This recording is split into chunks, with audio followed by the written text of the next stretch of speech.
চিতল মাছ খেয়ে তার বুক অনেক বড়ও হয়ে গেছে, আমি লক্ষ্য করেছি। এই পালিয়ে যাওয়া শব্দটি এখনো ব্যবহার করতে চান না। আমি সবচেয়ে খুশি হয়েছি ম্যাডাম খালেদা জিয়া যে দেখতে পারলেন তিনি সঠিক পথে চিরকাল তার দেশবাসী তাকে তিনি সঠিক পথে চিরকাল থেকেছেন, রাজনীতি করেছেন এবং দেশবাসী তার রাজনৈতিক অবদানের যথার্থ মূল্যায়ন করেছেন। তার প্রতিপক্ষ দুর্বিনীত, অশালীন, অমার্জিত, অসভ্য, অত্যাচারী স্বৈরশাসককে দেশ ছেড়ে পালিয়ে যেতে হয়েছে। কিছু পত্রিকা এবং কিছু অতিথি এবং অনেকেই এই পালিয়ে যাওয়া শব্দটি এখনো ব্যবহার করতে চান না। তারা বলেন শেখ হাসিনা দেশ ছেড়ে চলে গিয়েছেন। এত লজ্জা কেন সত্যি কথাটা বলতে?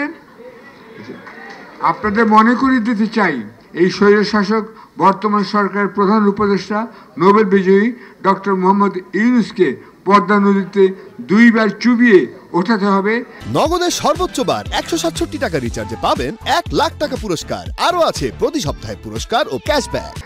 তবে দেখতে হবে ডক্টর ইউনূস যেন মারা না যান। এরপরেই সেই শৈরিনী বলেছিলেন খালেদা জিয়াকে পদ্মায় টুস করে ফেলে দিতেন। তাকে আবার তুলে নেওয়ার কথা তিনি কিন্তু বলেননি তখন। অর্থাৎ ম্যাডাম খালেদা জিয়াকে তিনি তখনই সরাসরি হত্যার উস্কানি দিয়েছিলেন সকলের সামনে। আপনারা ভেবে দেখুন কতখানি নির্মম, নিষ্ঠুর, নির্লজ্জ, খুনি হলে এমন কথা সবার সামনে তিনি বুক ফুলিয়ে বলতে পারেন। চিতল মাছ খেয়ে তার বুক অনেক বড়ও হয়ে গেছে, আমি লক্ষ্য করেছি।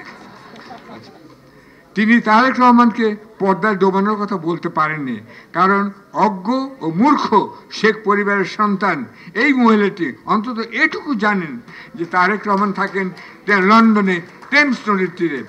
ওই শৈলিনীকে আমি million million billion billion trillion trillion ধিক্কার জানাই। আপনারাও জানাবেন।